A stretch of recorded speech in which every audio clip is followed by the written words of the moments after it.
Good afternoon, everyone. As was said, I'm Sharon Moore. I am our technical leader for travel and transportation in IBM, which might make you wonder why I'm here. I have spent the last couple of years working in digital engagement, looking at how we can use technologies to improve the experiences for employees, for customers, for citizens, and all sorts of users that you can think of.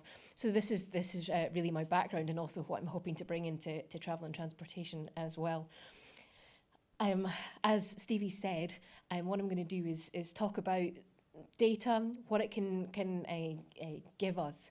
By doing that, or to do that, I'm going to go through a number of examples today, rather than talk in great detail about the technology, because we know that those conversations can happen at a future point if that's useful. So, customers. Gosh, they're really hard to work out who they are sometimes, especially if you are solely working online. You don't necessarily have them pop into the shop and have a wee chat with you about what's going on. It's how their day is, that kind of thing. Working out who your customer is really hard. But as Stevie was saying, we really start to want a really personal experience these days, especially the millennials. I'm very sad. I was born a year before the millennial period began. So I pretend I'm a millennial, but not really.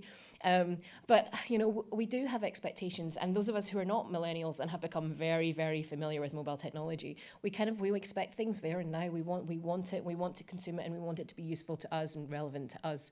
So treating our customers if they are a big bunch of people that we have never met before is not a good thing anymore. We have to think about who they are as individuals.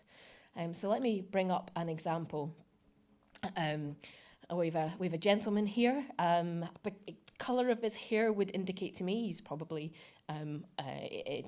definitely not a millennial, let's put it that way.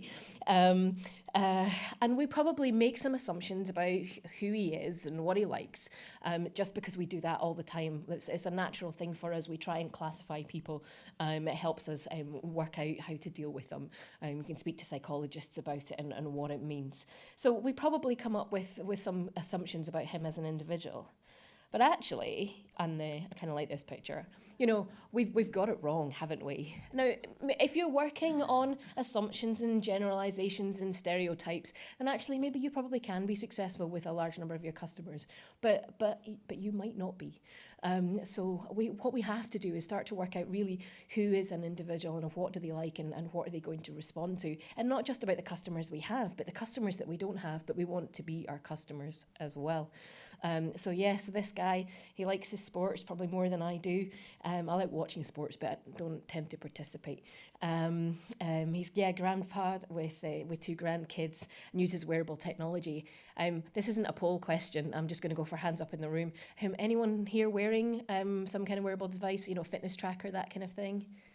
Yeah, quite a few of us. Yeah, it's becoming part and parcel of what we do and what we are. So what we want to do with data and with analytics and potentially with cloud is work out how we can treat our customers like they are individuals. Anyone relate to that? So a few nods in the room, a few hands up. This is the next one. I kind of like this one as well. When you bump into somebody, I remember so I'm from Edinburgh. I work in Edinburgh some of the time, but I was down in London and I bumped into one of my colleagues from Edinburgh in London. Like, what are you doing here? One of those kind of scenarios. They feel nice. They feel good, don't they? And that's the kind of experience that we want to give our customers. We want them to have that magical feeling, that feeling of serendipity.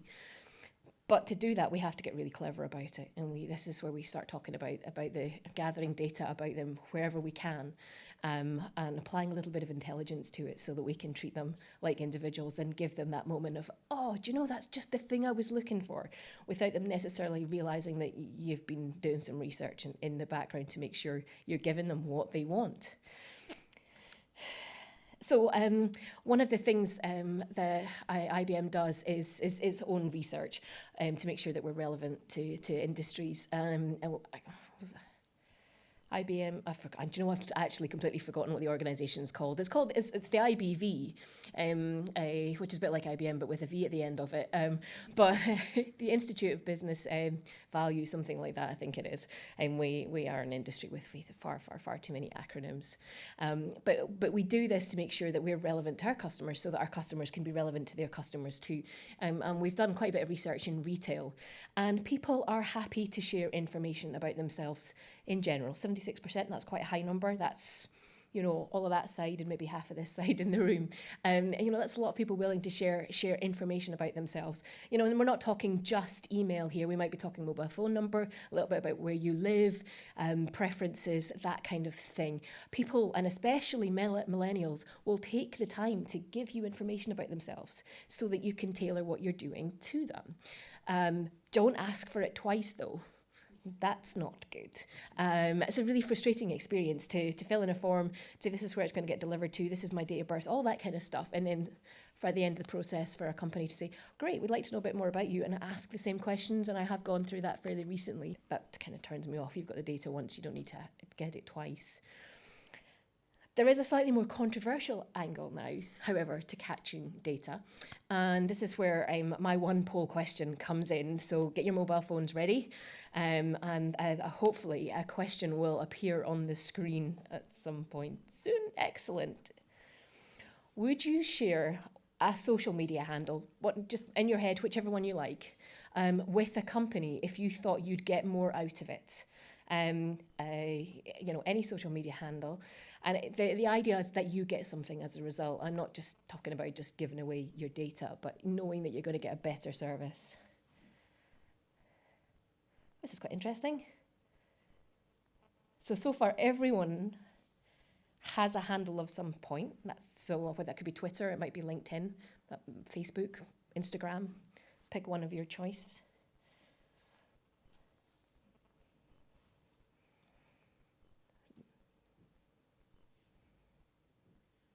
So there we go. So we've got some pretty digitally savvy folk in the room. I'm not sure if I can really teach you anything. But that just goes to show that we are actually happy if retailers know a bit more about us, so that they can serve us properly. Whether it's understanding where we like to go on holiday, whether it's the kind of stuff we like, whatever it is, or where you like to buy.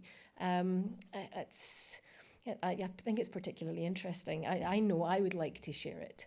However, we have worked with some big retailers, and they're really scared to ask for this stuff because they think that you'll be, turned off by it. And we always say, just be aware of the creep factor. So ask people about their social information. Share what you think might be what they like, but say, let's know if you were wrong, because if we're wrong, then we'd like to change it. Brilliant, excellent. So next on that is asking people more about what they do. And this is one of the things that we've done in research, and we've got some business partners that do this as well. Actually asking customers to give you a bit more information and allowing them to go in and change information that you've captured about them. Potentially they haven't filled it in themselves, but you've said, we think because we know a little bit about you, you like to travel here on holiday, or you like city breaks, or you like to buy the red shoes, or pick a thing that you'd like to sell. Customers are actually happy to spend a bit of time filling information. It kind of follows on from the next piece, from the previous piece. Customers will share with you, so don't be afraid to ask for data from them, because like you've said already in your 80%-ish, you'd share a social media handle about it. One of the other things that's really useful to capture is location, because if you know if a person is in a certain place, you might have a service that's relevant to them in that place.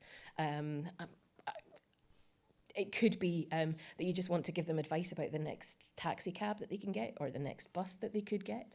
It could be about weather and what they should be wearing, all sorts of elements here.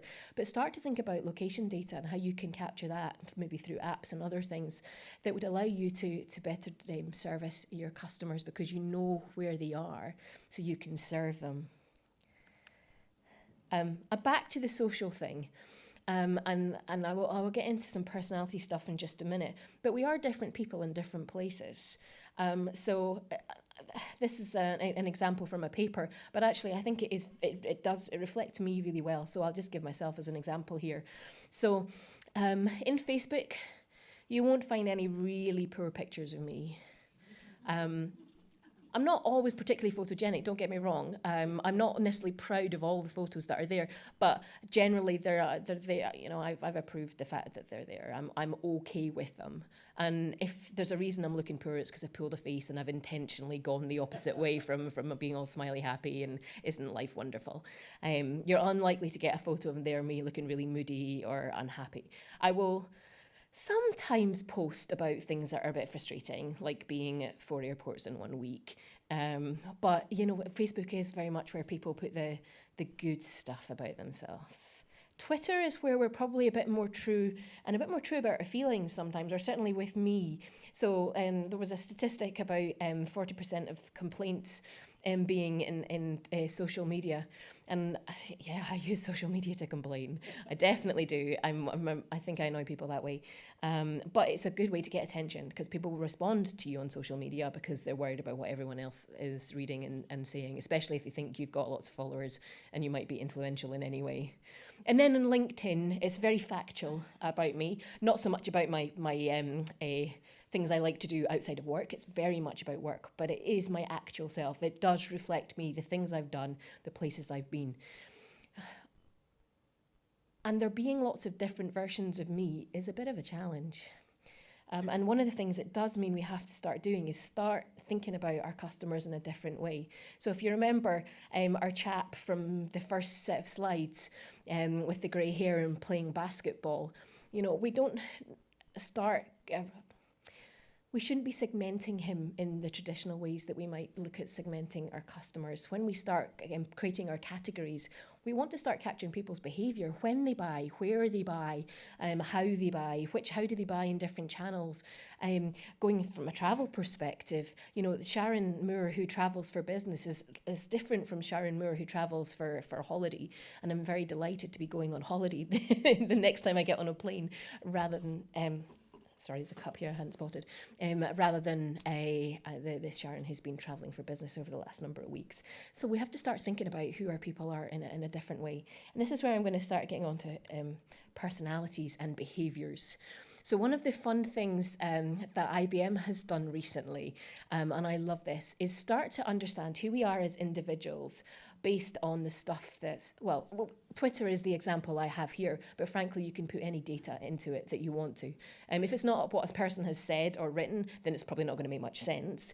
But if it's maybe the emails they write, if it's the conversation they've had to you in instant messaging, for example, you can start to capture what a person is. Now, we haven't just made it up. It's based on a number of very famous popular psychological theories. So there's Schwartz's psychology, there's Ocean's 5, there's a bunch of other things in there. I always forget exactly which ones that make you start to think about what a person is when it comes to their behaviours. So that thing on pink on the top left, anyone can have a look at that. It's basically when I tweet and when it's the best time to interact with me. So that, to me, there's not real intelligence in that, although it is very useful to know.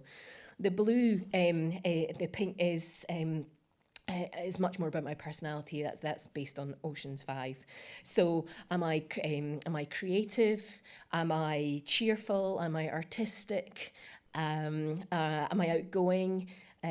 All those kind of questions. This analysis you can run every day if you wanted to. I've run it a few times on myself just to see what's happening in Twitter and how I'm coming across. And I work in our sales organisation, but I'm not a seller. I don't have a quota. That's not how I work. Unfortunately, I don't have to do that kind of thing. But of course, I will be influenced by people who are around me during our sales cycle.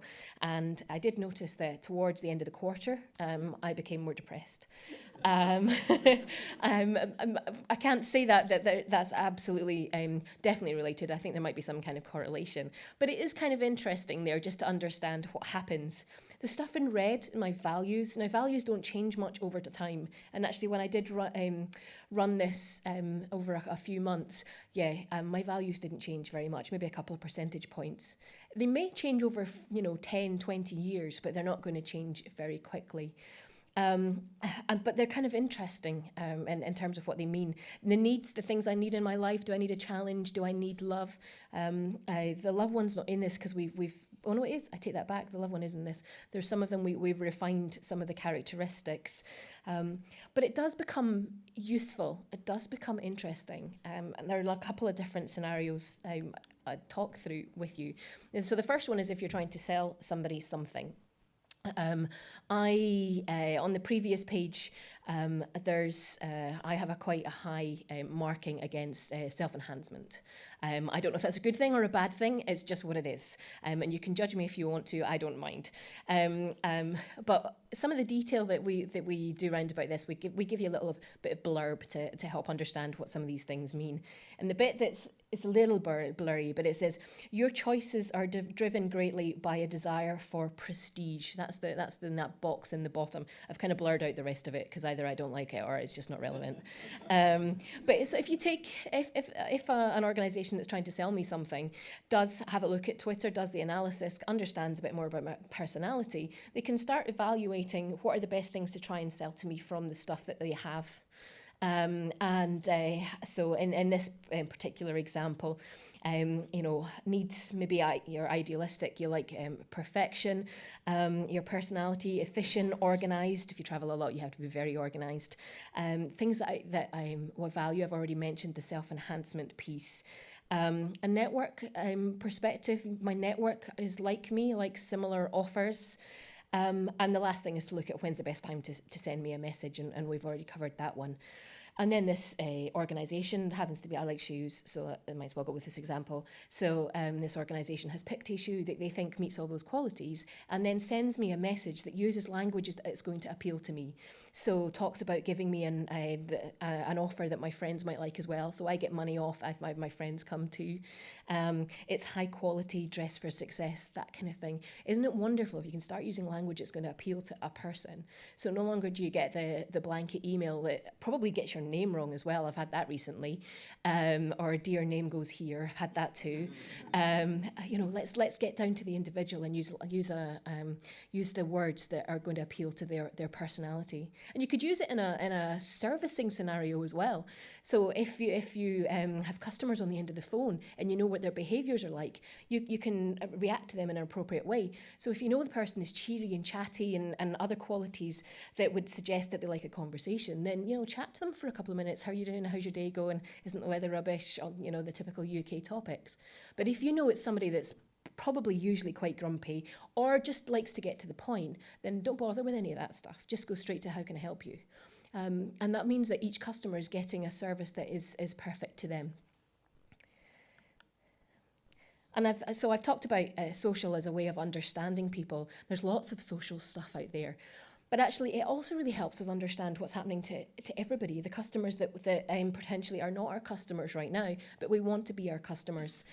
If we look at that that wonderful source of data, as well as any data we might have ourselves about our customers, we can start creating products, creating services that apply to the people that we want to be our customers as well. So looking at trends and changing, looking at what people are wanting to buy or where they want to go on holiday or what they hate about the train service, whatever it is, and understanding how to change your business to suit that, if that's the right business decision for you. Lots of possibilities there. An example we have is in the broadcasting industry. So you can tell how successful a film is going to be by looking at social media and what people are saying about it. Because if people are saying not particularly pleasant stuff about it, chances are other people are not going to go. They're going to form an opinion on something without even going, a bit like the TripAdvisor scenario. We listen to other people. We listen to people we've never met before. In a way that we will not just necessarily listen to BBC or ITV or Fox Entertainment or whatever the channel or the film producer might be. But we also have an opportunity to change. So if you look at social media, for example, before a film is launched or before a TV channel is launched and understand what people are saying, you can change your marketing approach before the product, before the film, whatever it is launched, so that it's much more likely to be successful. So if you listen in advance, you can be prepared for what's coming next. And I think that's always a good thing, being forewarned is forearmed, as they say. So a fun one, or a fun one from my perspective anyway, maybe I should not make that decision for you, is Wimbledon. We do some work with Wimbledon round about fans. Fans are really, really, really important to Wimbledon because Wimbledon makes money partly from people turning up and going to the championships, but actually makes so much more of its money from the broadcasters. And the broadcasters will only want to broadcast about Wimbledon if the broadcasters know that people are interested in Wimbledon. And those of us who can't get there are going to watch on their channels if we're entertained by Wimbledon. So what they've started to do is pull together social data to give us a really good experience, to feel like we're there. I think their phrase is the next best thing to being there. So there's a Hill versus World thing that has started over the last couple of years. Has anyone heard of or participated in Hill versus World? No, most people say no when I say this. It's always very disappointing. I'll need to get Wimbledon to change their marketing based on social. So the Hill versus World is they send out a tweet and ask a question, very simple question. Maybe who's going to win the next round, or who's going to win the next match, or something like that. How many points will there be? And you're supposed to respond, and you hashtag it Hill if you're at Wimbledon, and you hashtag it World if you're not at Wimbledon. And then they compare the results, and it's meant to try and engage people with the people that are at Wimbledon. And the people at Wimbledon also use it to drive their content to make it more engaging on their websites. And one of the things they did a couple of years ago, one of the female tennis players said something particularly uncomplimentary about another female tennis player. And the sentiment for tennis went down. The sentiment for Wimbledon stayed pretty positive, which was good, but the sentiment for tennis went down, and Wimbledon think this was brilliant. So what they were able to do was reach out to influencers in social, understand who has the most followers and has the most timely a way of interacting, and start using them to change the conversation about tennis to a much more positive thing. So that's a really interesting thing that you can do with data. If you've got the data, how you can react. Potholes. We suffer from them quite a lot in Scotland, don't we? In Toulouse, they also suffer from what they call road maintenance issues, and they use social as a way of finding out where there's a problem.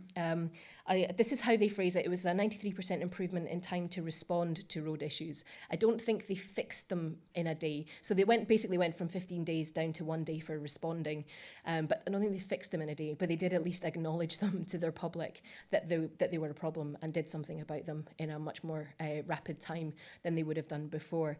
So we can use data to do something for people, that by knowing what they're saying and knowing what's a problem for them, we can respond in a way that makes them feel better about living in their city. Another example I have here, and this is where I start to think about a different type of data. I've talked an awful lot about social, I acknowledge that. We start thinking about Internet of Things, start thinking about sensors and all that data that could be available to us as well, and the opportunities we have there. This is an example we have of where we did some work in a city called Bolzano in Italy. And Bolzano has a large elderly population, but doesn't necessarily have funds to help support them in an effective way. So what we did is go in and instrument their houses so that we could spot where things were going wrong. So what happens is you put sensors in, sensing things like CO2, carbon monoxide, oxygen, nitrogen, all sorts of gases that might be in the air, looking also at things like smoke, looking at water and whether there's water leaks, that kind of thing. So we capture data for a period of time, and then you're able to start noticing when we deviate from patterns. So, for example, if you get up at 8 o'clock in the morning, let's pick a random time, what will happen is the carbon dioxide levels in your home will go up, because that's just what happens when you get up. So if you have an elderly person and their carbon dioxide levels always go up at 8 o'clock or 9 o'clock or 7 or whenever they get up, and this hasn't happened one day, they know that they can prioritise or should prioritise that house for a visit and do it in a much more effective way, rather than just go and visit every single resident in the hope that they get the right ones, the ones who need most help most quickly, and just wait on luck. And I think that's a really important example of how we can know our customers. We might not think of them as traditional customers, but actually they're a customer to somebody. And there's probably other things that you can think of from a censor's perspective. I did say to Rachel, she's here somewhere, that I would do a wee plug for Census. Definitely go to the Census stand and understand a little bit more about the work that they're doing with sensors. And she's on the panel later. The water miser example I have here, and I appreciate I don't have much longer, so I'm going to speed up a little. What if we know our customers, but we want to change their behaviour? So very, very kind of cynical, but actually water is a problem, and having access to clean water and being able to have the water clean and distributed across equally to citizens is a challenge. And this is an example from the States, and what they did was apply a number of meters to houses in a particular city, and then they got the residents playing against one another. So it's a bit of a gamification angle to water. And what was really interesting to discover is that what they would do is they would tell a resident if they were average water users, if they were high water users, or if they were water misers. They didn't use very much. And what would happen is the average water users would go, oh, well, I'm average, so that's fine, I'm going to stick with what I'm doing. And the water misers went, oh, well, other people are using more than me, I can clearly use more, and started using more water. And those who used a lot went, oh, this is really bad, I must use less, and used less. So what they actually did was kind of brought people down to an average. So they didn't overall necessarily reduce the usage of water, but they were able to distribute it in a much more even way. And I think that's a particularly interesting example as well. So all sorts of stuff you can do if you know your customer and know what they're doing. One more example on sort of the Internet of Things and the data that you can have. Imagine if you're driving in your car and it can tell you where the potholes are, where you're about to try and go into a bad weather, which means chances are it's going to get really busy because everyone goes in their car when there's bad weather there, or it's going to be much more congested. So we're working, again, with connected car projects to understand more. This isn't necessarily just knowing the customer, it's more about knowing the customer's circumstances, so we can give them information that allows them to do something that's useful for them and not spend so long in traffic, because who likes traffic?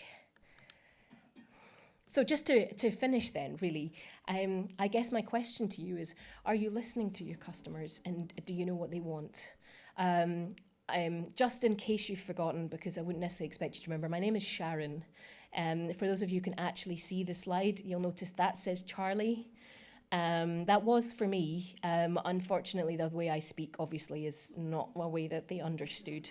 So Starbucks gave me a cup for Charlie, which is a lot better than my colleague Rhiannon, who got one for Richard. So it definitely worked out better for me. But, just an example, just for fun, Starbucks not listening particularly well in that scenario. I wasn't all that impressed at being Charlie, but at least I wasn't Richard.